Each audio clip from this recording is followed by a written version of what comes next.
Have you ever wondered how to configure an IPSec site-to-site VPN between two routers? Maybe you want to know this for a certification that you're studying for. Maybe you want to know this information for a job interview, or maybe you just want to know this so you can become a better, more well-rounded engineer by adding IPSec to your tool belt.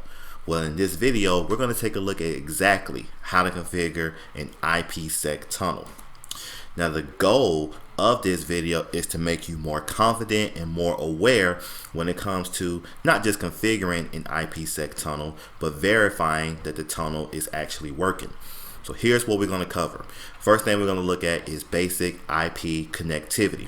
This is very, very important because if two routers do not have connectivity between them, they won't be able to form the tunnel. So we're going to take a look at how do we establish that connectivity. Then we're going to take a look at the IKE Phase 1 config and the IKE Phase 2 config. Once we do the configuration, then we'll look at how do we verify that IKE Phase 1 and IKE Phase 2 actually established. So how do we verify that the tunnels are in place?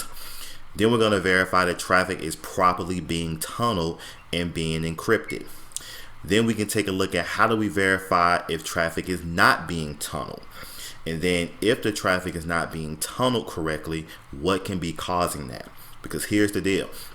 If you're trying to route traffic between two private networks over an IPSec tunnel, if that traffic is not getting tunneled correctly, that means the routing is not going to happen properly, and traffic between those two private networks is going to fail.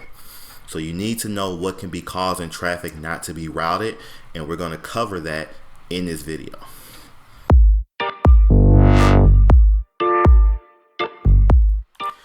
What is going on, guys? Welcome back to the channel. Welcome back to another video. If this is your first time stopping by the channel and you want to see more content just like this one, be sure to hit that subscribe button, hit that notification button. While you're at it, smash that like button for me. And if you're a returning visitor to the channel, welcome back to the channel. So what we're going to do is we are going to configure IPSec between two routers. Those two routers are going to be router 1 and router 4. Router 1 is a router at a branch office. Router 4 is going to be a router at our data center. When we configure the IPSec tunnel, the goal is to be able to route traffic between router 1's loopback, which has a private IP, and router 4's loopback, which has a private IP. So let's first talk about basic IP connectivity, because if two routers don't have IP connectivity between them, they won't be able to form the IPSec tunnel. Typically, this connectivity is going to be done over the internet. How it's going to work is each router is going to connect to an ISP. Of course, we all know all the ISPs connect to each other, and that's how the internet is formed. So each router connects to an ISP.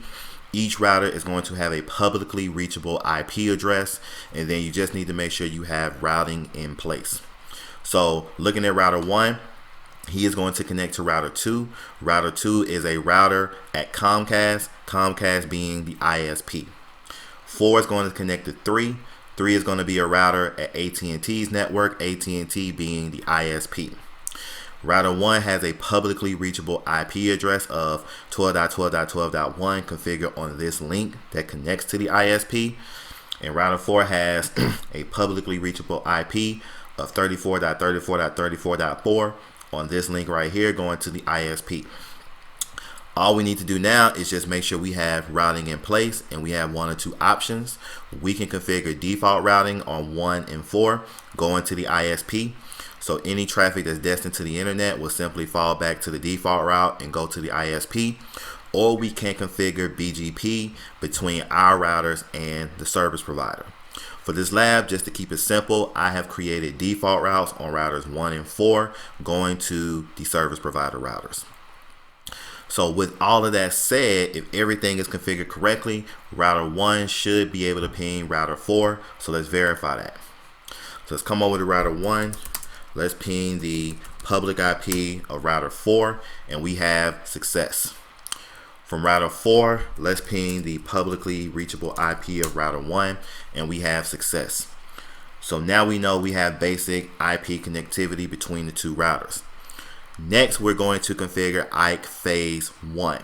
And configuring IKE Phase 1 is pretty simple. Let's start with router 1. We're going to go into global configuration mode. The command you're going to type is crypto ISACamp, and you're going to use the keyword policy. This is how you're configuring your IKE Phase 1 policy. And then you give it a number. Now the numbers do not need to match on both ends. This is just a locally significant number. So let's use 10. When you're under the crypto ISACamp policy, this is where you're going to configure your IKE Phase 1 parameters. Things like the hash, the authentication type, the Delphi-Hellman group, the lifetime, and the encryption. If you ever want to remember what exactly gets configured in an IKE Phase 1 policy, just remember the word haggle. H-A-G-L-E. H being the hash, A is the authentication type, G is the Delphi-Hellman group, L is the lifetime, and E is the encryption. Now the lifetime you don't necessarily have to configure. I believe the default is 3600 minutes or 3600 seconds, which would be 1 hour. But you technically don't have to configure the lifetime, but you do have to configure the hash, the group, the encryption, and the authentication. And whatever parameters you configure on one router, it needs to match the parameters on the other router. So let's first configure the hash. We are going to use SHA because SHA is more secure than MD5, and we're going to use 5112. Okay, if it uses more bits, that means it's more secure. So we're going to use SHA 5112. For authentication, we're going to use a pre-shared key, but you can use certificates as well. But for this lab, we're going to use a pre-shared key. For the Delphi-Hellman group, we are going to use 24 because it's more secure. It has 2048 bits. All right, so let's use 24. And then for the encryption, we're going to use AES because it's more secure than triple DAS or even just DAS.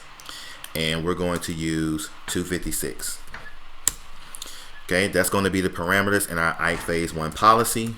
And now we have to configure our password because we said we was going to use a pre-shared key. So to do that, we're going to say crypto ISACamp key. Crypto ISACamp key. We're then going to put 0. This is just going to let the router know that the password we're about to type is going to be in clear text. It's going to be Cisco 123. We're then going to put address, and then this is where you will put the IP address of the peer. So if you only want to use this password with router 4, you will put router 4's public IP. You can also put an address of all zeros. That means you're going to use this key for any peer. So all 0 matches everything. We're just going to do all zeros. Let's do a show run pipe begin crypto so we can look at our IKE Phase 1 configuration. So here's our IKE Phase 1 policy. For the encryption, we're using AES 256. For the hash, we're using SHA 512. The authentication type is going to be pre-shared key. We're using Delphi-Hellman group 24. And then here is the key or the password that we're using for IKE Phase 1. And again, all of this has to match on router 4. So we're just going to copy and paste this onto router 4.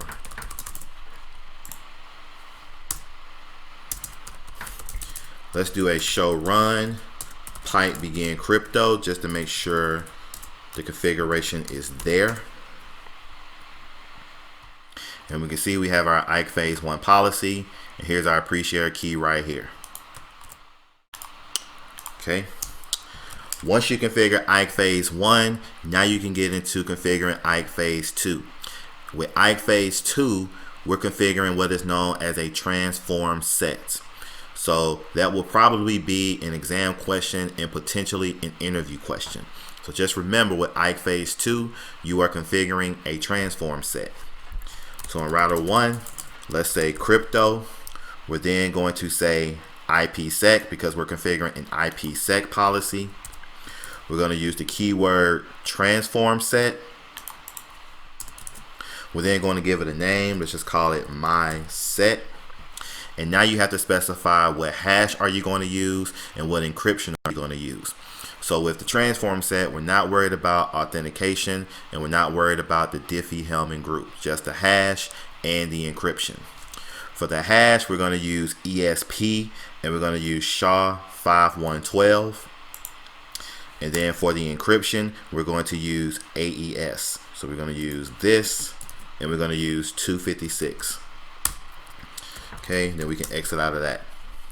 Just like with your IKE Phase 1 policy, your IKE Phase 2 policy needs to match as well. So let's copy this. Let's come over to router 4, and let's paste it. Once you configure your IKE Phase 2 policy, now you have to configure an ACL to identify the traffic that needs to be encrypted and secure. So on router 1, what we're trying to do is we're trying to secure or encrypt traffic coming from router 1's loopback going to 4's loopback. We're going to identify this traffic in an ACL. So on router 1, we're just going to say access list 100 because we're going to do this creating an extended ACL. We're going to say permit IP. We're going to put the IP address of router 1's loopback. We're going to use a mask or a wildcard mask of all zeros. Then we're going to put IP address of router 4's loopback with a wildcard mask of all zeros. We're going to copy this ACL. We're going to paste it onto router 4, but we're going to change it around. So now the traffic is coming from router 4's loopback and is destined to router 1's loopback. There we go. Once we configure the ACL to identify the traffic, now we have to configure our crypto map. So let's come to router 1. The command is going to be crypto map. I'm going to give it a name. Let's just call this my map. You're then going to give it a sequence number. Let's just say 10. And then you want to use this right here, this argument, IPSec ISACamp. Right? Once you're under the crypto map, now you have to do two things. You have to put the ACL, this is going to be known as the crypto ACL, to identify the traffic that needs to be encrypted or secured. You're then going to tell the router who the peer is and what transform set to use. To identify the traffic, you're going to use the match command, and then you're going to put address, and then you're going to put the ACL number you just created, which for us is 100. Then you're going to use the set command, and here you're going to set the peer and what transform set to use.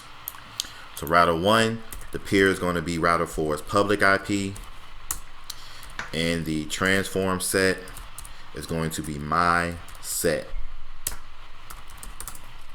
Let's come over to router 4. Let's say crypto map. Let's give it a name, my map. Let's give it a sequence number of 10, and we're going to use the IPSec ISACamp argument right here. We're going to match the address 100. That's the ACL we configured. We're going to set the peer to be router 1's public IP, and we're going to set the transform set to be my underscore set. Once you have your crypto map configured, now you have to apply the crypto map to the interface, and it's going to be on your interface that is facing outbound towards the internet. So it's going to be on the interface going towards the ISP. So for router 1, that's his gig 00 link. The command is crypto map. Then you put the name of the map, which is my underscore map. Okay, you see we get a log message saying ISACamp is now on. Let's do the same thing on router 4. This is going to go under his gig 00 link. It's going to be crypto map, and then the keyword my map. Okay, it says crypto ISACamp is on. Now, once your configuration is done, which right now we're done, now that we've added the crypto map to the interface, now we can type some show commands to verify if IKE Phase 1 and IKE Phase 2 properly form. To verify if IKE Phase 1 form, you're going to do show crypto ISACamp SA. SA standing for Security Association. And for IKE Phase 2, it's going to be show crypto IPSec SA. So if we come back up to show crypto ISACamp SA, it shows that we have no IKE Phase 1 security associations. I'll explain why in just a second. And then this command right here, show crypto IPSec SA, this is showing you your IKE Phase 2 security associations. So we see we have a crypto map called my map. This is the local address, so this is the IP address of router 1. It tells us that we have a current peer. This is the publicly reachable IP of router 4. And then this is telling us the local traffic that we're trying to secure, and then the remote traffic that we're routing to. So we're trying to secure traffic coming from router 1's loopback, going to router 4's loopback. If you come down, this is going to tell you what security associations you have. You're going to have one inbound and one outbound. And since we're using ESP, they will appear right here. But right now, we don't see anything because we don't have any security associations. The reason why is because IPSec tunnels are on demand. So the IPSec tunnel is not going to be built until the router has interesting traffic, meaning the router has traffic that needs to be encrypted. So one way we can do this is we can ping the loopback of router 4, and we source the loopback or source this ping from the loopback of router 1. This is going to match the traffic that needs to be encrypted based on the crypto ACL. And this should cause router 1 to try to build the IPSec tunnel over to router 4. So we do our ping. The first one you see failed. This is because router 1 and router 4 had to build the tunnel. But then you see the other 4 pings were successful. And if we do our ping again, we have success. So let's verify that IKE Phase 1 and IKE Phase 2 form. Remember, show crypto ISACamp SA. This is to verify IKE Phase 1. You can see we have the destination. This is the peer.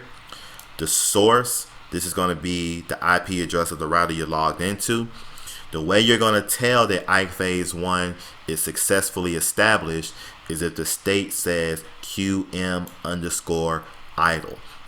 If you see any other state here, it means IKE Phase 1 has not formed.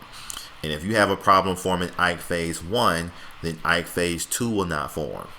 Typically, you run into problems with IKE Phase 1 if the policies don't match. So maybe the hashing isn't agreed upon between the two routers. So I'm using MD5 and you're using SHA, or I'm using SHA 512 and you're using a different flavor of SHA. Remember, the parameters have to match. If the parameters don't match, IKE Phase 1 will not form. You could be using mismatched authentication types. Maybe I'm using pre-shared key and you're using certificates. Or maybe we're using pre-shared key but the passwords don't match. So it's a lot of things that can cause IKE Phase 1 not to form. And if IKE Phase 1 doesn't form, IKE Phase 2 doesn't form. So whenever you do show crypto ISACamp SA, you always want to see QM_idle. Next, we're going to verify IKE Phase 2, which is show crypto IPSec SA. And if you scroll down, you see we have an inbound ESP security association, and we have an outbound security association. Okay, this is what you want to see if IKE Phase 2 has established. You need to see these inbound and outbound security associations. Now what I want to do is show you how you can verify that traffic is properly being tunneled. So if you want to verify traffic is being tunneled, you're going to do a show crypto IPSec security association.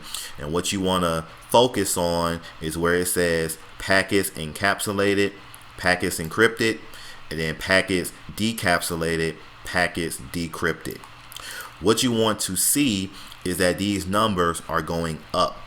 Now, of course, they're only going to go up if you have traffic that needs to be encrypted. So if I'm sending traffic over the tunnel, it means that packets are being encapsulated. They're being encrypted as I'm sending them to the peer. If I'm receiving traffic from the peer, that means I'm having packets that I have to de-encapsulate.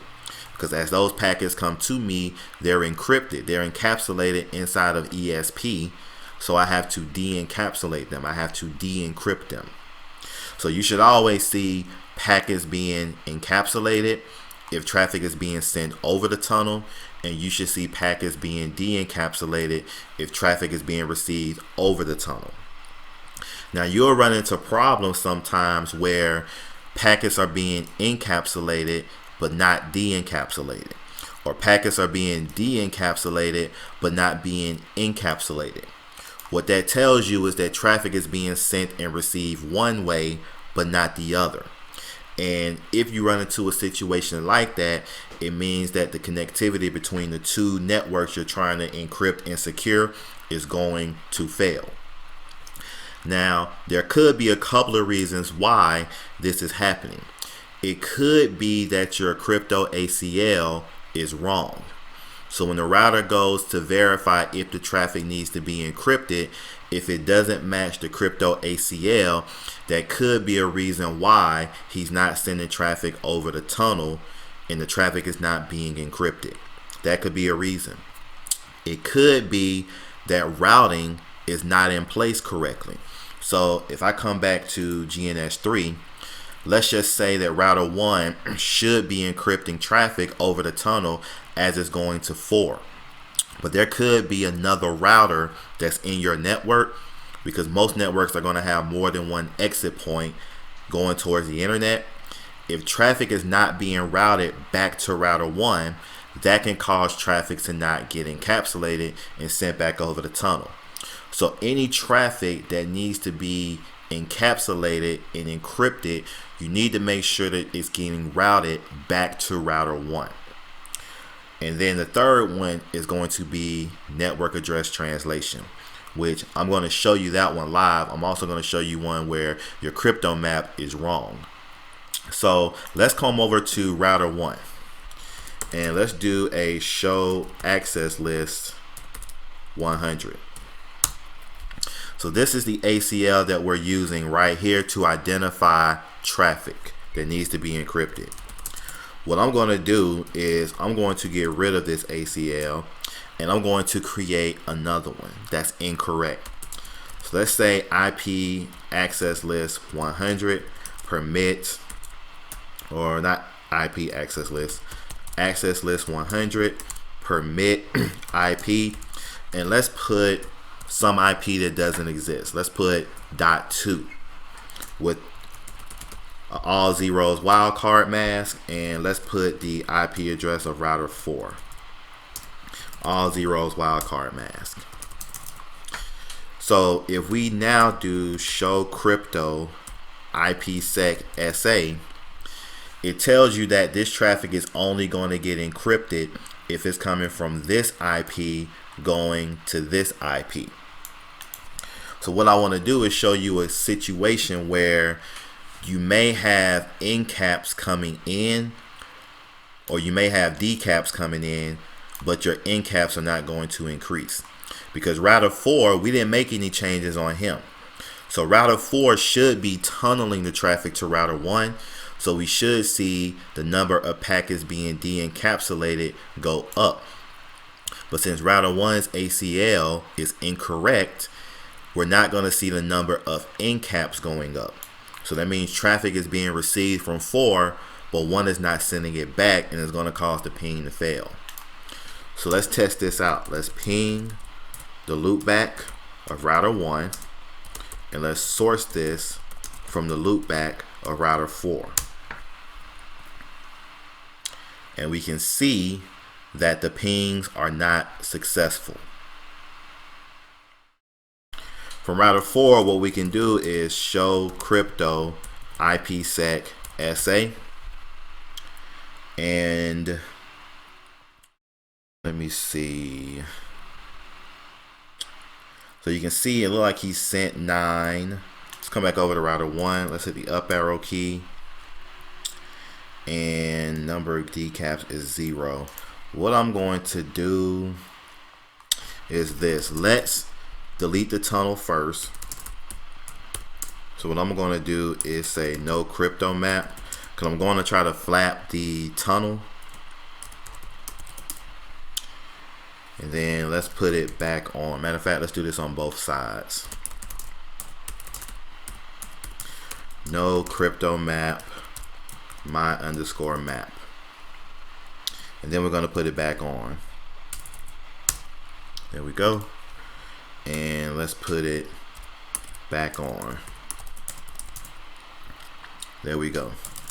Let's do a show crypto IPSec SA.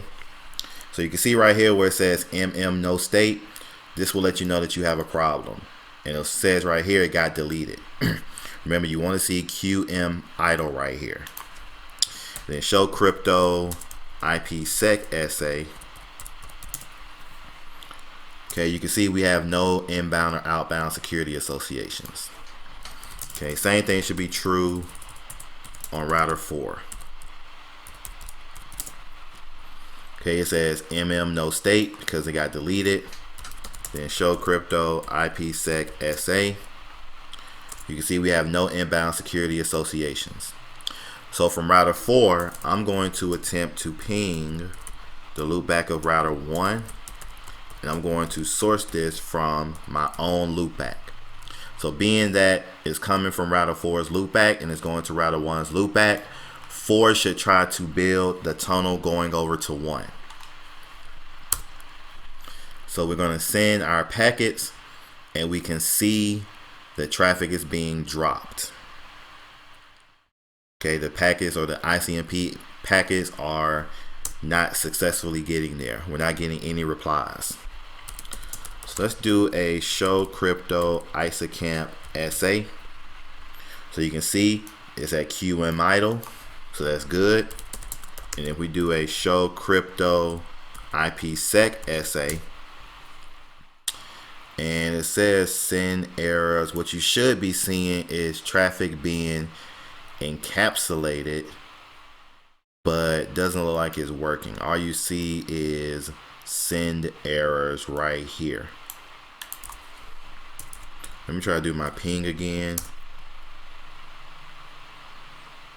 So we can see that the ICMP echoes are failing.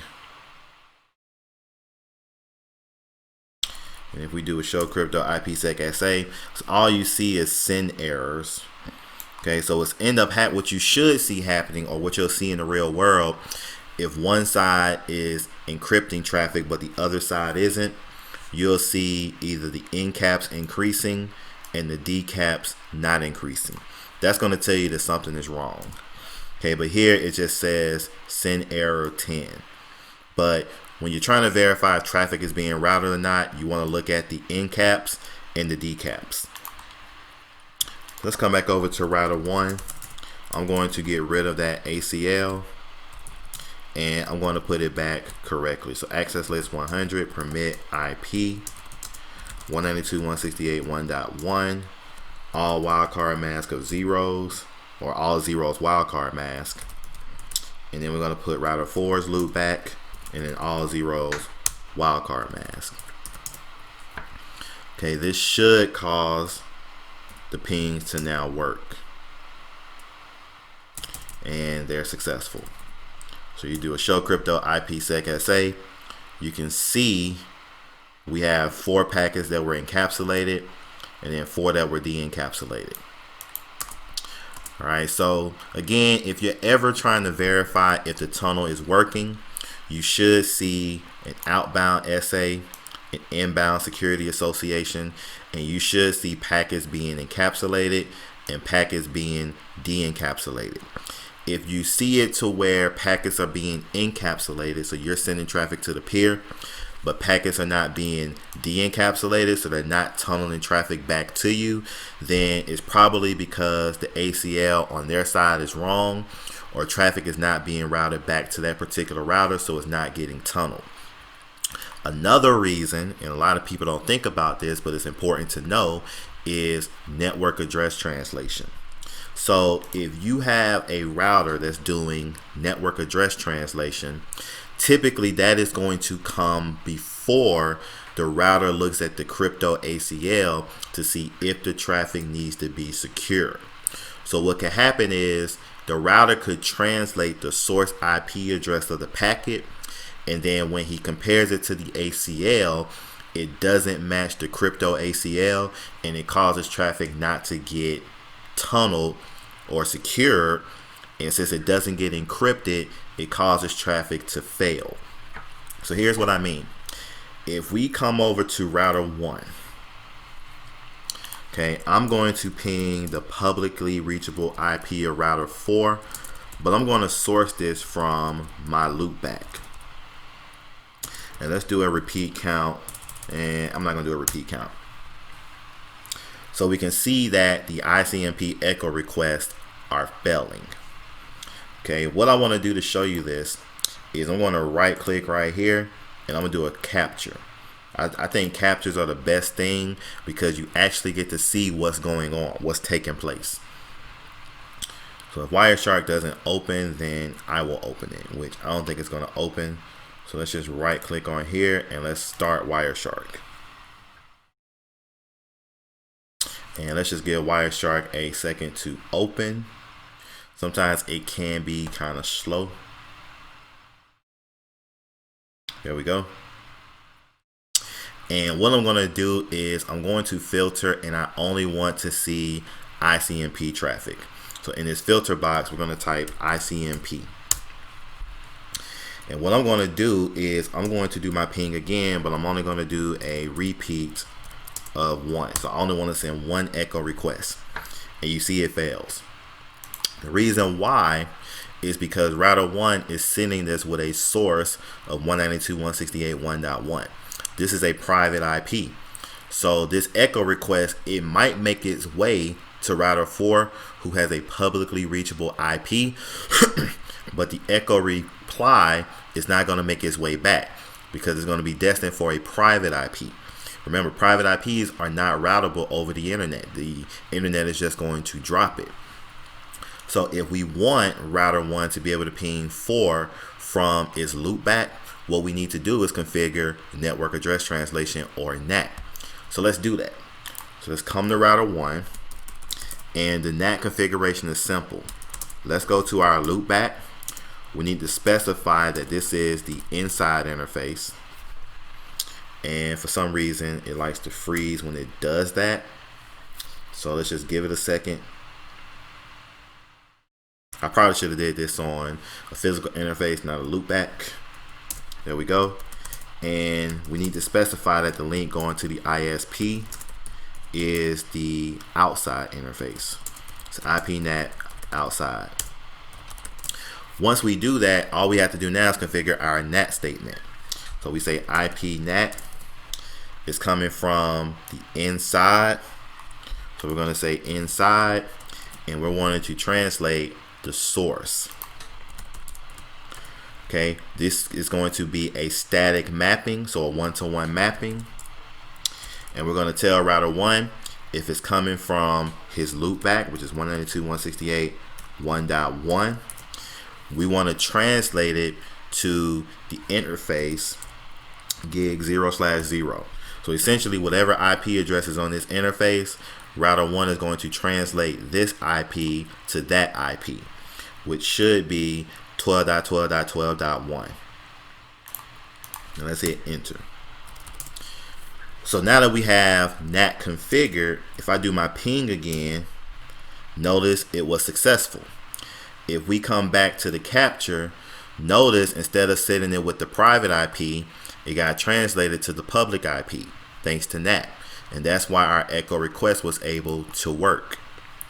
But I want you to notice what now happens. If we try to ping router 4's IP and we source it from router 1's loopback, so this is router 4's loopback IP, this is router 1's loopback IP, now we're getting destination unreachable. The reason why is because router 1 is doing network address translation, right? So since he's translating it to 12.12.12.1, is no longer matching the crypto ACL. So if we do show crypto IPSec SA, router 1 is only going to encrypt the traffic if the packet has a source of his loopback and is destined to router 4's loopback. But since you're configuring NAT, router 1 is translating this IP to this IP, And then when he goes to see if the traffic needs to be encrypted, it no longer matches this crypto ACL. So then he's just going to send it as regular traffic. And then that's why router 2 is responding with destination host unreachable. 2 doesn't know how to get to router 4's loopback. We need this traffic to be encrypted, but it's not, because 1 is doing network address translation. So this is what we need to do. If you want to do network address translation, you need to tell the router, depending upon where it's coming from, the traffic that is, where the traffic is coming from and where it's going, you need to tell the router, don't do the translation. So for example, we need to tell router 1, if the traffic is coming from his loopback going to 4's loopback, don't translate it. But if it's coming from his loopback going to any other IP, like the publicly reachable IP of router 4, then we can translate. And here's how we're going to do it. All right, so let's get rid of our NAT statement. And let's see now, can we ping? Okay, we see that it is successful once we got rid of the NAT statement. What we're going to do on router 1 is we're going to configure an extended ACL. Let's say access list 101. And what we're going to do is put a deny statement. We're going to put IP. We're going to put the IP address of router 1's loopback in all zeros wildcard mask, and the IP address of router 4's loopback and in all zeros wildcard mask. We're then going to hit the up arrow key, and we're going to do a permit IP 192.168.1.1 any. And let's put all zeros wildcard mask any. And now what we're going to do is recreate our network address statement, or network address translation statement. So let's say IPNet inside source. This time we're going to do it from an access list. So we're going to say list. The list number is going to be 101. That's what we created right here. We're then going to specify that any traffic that matches this list is going to be translated to the IP address of interface gig 0/0.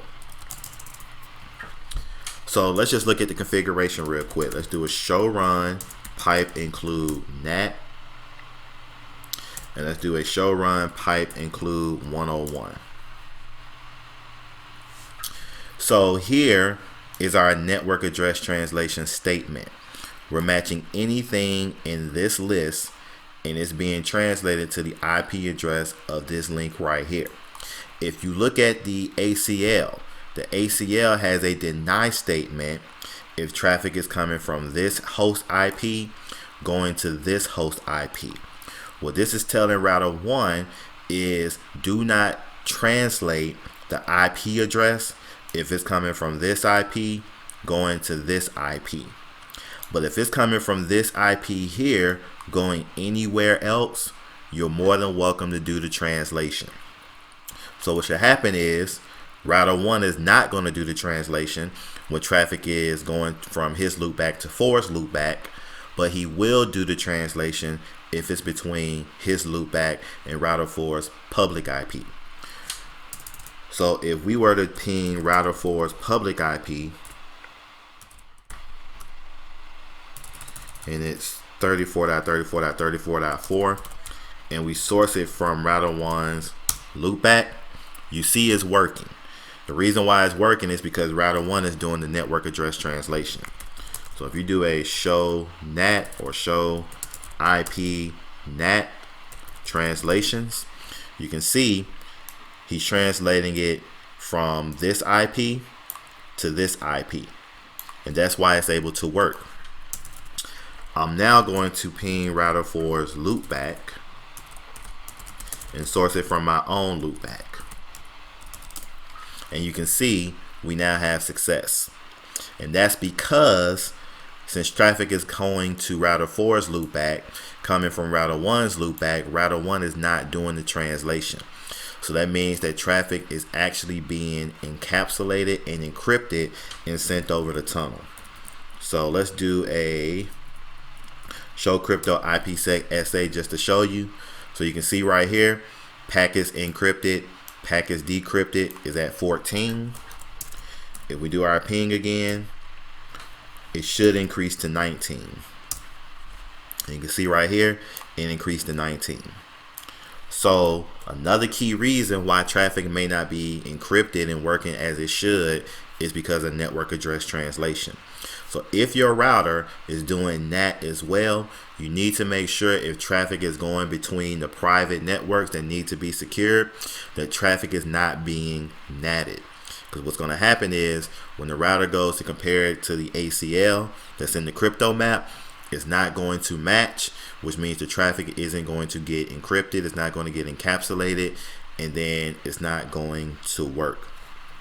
So, ladies and gentlemen, that is how you configure an IPSec VPN between two routers. So just to kind of recap what we went over basic IP connectivity. So how do we establish the connectivity between the two routers? We looked at how to configure IKE Phase 1, how to configure IKE Phase 2, how do we verify that IKE Phase 1 has established, how do we verify that IKE Phase 2 has established, and then how you can verify that traffic is properly being sent over the IPSec tunnel. Remember, the key is looking for packets encapsulated, packets decapsulated. This is going to let you know that traffic is properly being sent and received over the tunnel. The way you're going to tell that something is wrong is if the encaps are going up, but the decaps are not, or the decaps are going up and the encaps are not. If encaps are going up, but decaps are not, it means you're sending traffic to the peer, but they're not sending nothing back. And if the decaps are going up, but the encaps are not, then you're receiving traffic from the peer, but you're not sending anything back. And we talked about 3 reasons why that could be. It could be that something is wrong with the crypto ACL to where the traffic is not properly being identified, so it's not getting encrypted. It could be a routing issue, so traffic is not properly getting routed back to this router so that it can get encrypted. And then we took a look at network address translation. If the router happens to be doing that, you need to make sure that the traffic that needs to be secured doesn't get NATed. Because if so, it's not going to match your crypto ACL, which is going to cause traffic to fail. And ladies and gentlemen, that is it. So I hope you guys are more confident when it comes to configuring an IPSec tunnel.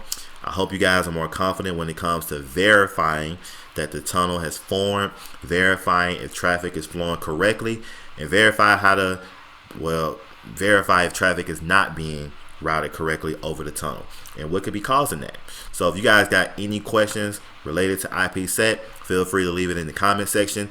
If you like this video and you want to see more content like this, hit that subscribe button, hit that notification button, let's smash this like button, and I'll see you guys in the next video.